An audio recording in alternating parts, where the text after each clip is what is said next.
Hamas ने रफा में अपनी पूरी ताकत झोंक दी है और यही वजह है कि हमास के लड़ाके इजरायली सेना के खिलाफ इतने बड़े बड़े हमले कर पा रहे हैं।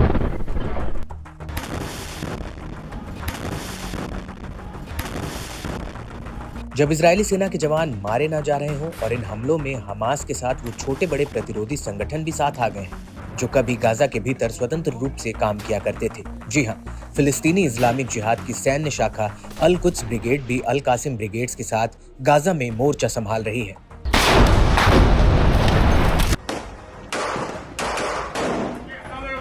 अब इसी कड़ी में उत्तरी गाजा में अल कुद्स के लड़ाकों ने आईडीएफ पर एक बहुत बड़ा हमला किया है। अल कुद्स ने इसका एक वीडियो भी जारी किया है जिसमें इजरायल के कुछ सैनिक दूर अपने सैन्य वाहनों के साथ मुस्तैद नजर आ रहा है। इसी दौरान अल कुद्स ब्रिगेड्स का लड़ाका इनके ऊपर घात लगाता है और फिर अचानक से सैनिकों और उनके वाहनों के ऊपर एक के बाद एक बड़े बड़े रॉकेट फायर कर दिए जाते हैं।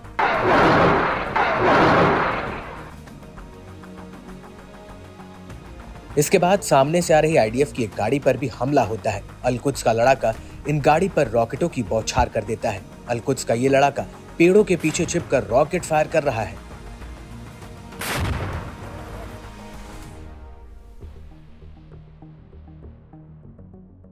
इसके बाद अल कुद्स ब्रिगेड्स इजरायली सेना के एक हेलीकॉप्टर को निशाना बनाती हुई दिख रही है। अल कुद्स का एक लड़ाका इस हेलीकॉप्टर पर एक रॉकेट लॉन्चर फायर कर देता है। वीडियो में ऐसा दिख रहा है कि ये रॉकेट आईडीएफ के हेलीकॉप्टर के पीछे के हिस्से के पास लगता है और इसके बाद हमास का एक लड़ाका मशीन गन से हेलीकॉप्टर पर फायरिंग शुरू कर देता है।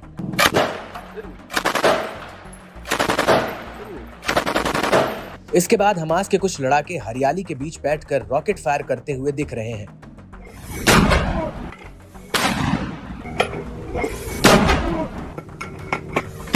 इस हमले के बाद नेटज़ेरिम एक्सिस में भी हमास के लड़ाके इजरायली सैनिकों के एक जमावड़े पर ताबड़तोड़ हमला कर देते हैं। हमास एक ड्रोन के जरिए जमीन पर बैठे इजरायली सैनिकों पर मोर्टार बरसाने का एक वीडियो जारी किया है। इन हमलों के बीच इजरायल को एक बहुत बड़ा झटका भी लगा है। दरअसल गाजा की लड़ाई में इजरायली सेना के जवान अडर गैब्रियल और योनाटन एलियस मारे गए हैं। आपको बता दें कि गैब्रियल की उम्र 24 साल थी जबकि एलियस की उम्र 20 साल थी। वहीं उत्तरी गाजा में आईडीएफ का जवान सार्जेंट येदिद्या अजूगी की भी मौत हो गई है। अभी तक गाजा पर जमीनी हमले में इजरायली सेना के 294 जवान मारे जा चुके हैं। अजूगी की उम्र 21 साल थी और वो 101वीं बटालियन की पैराट्रूपर ब्रिगेड का हिस्सा थे।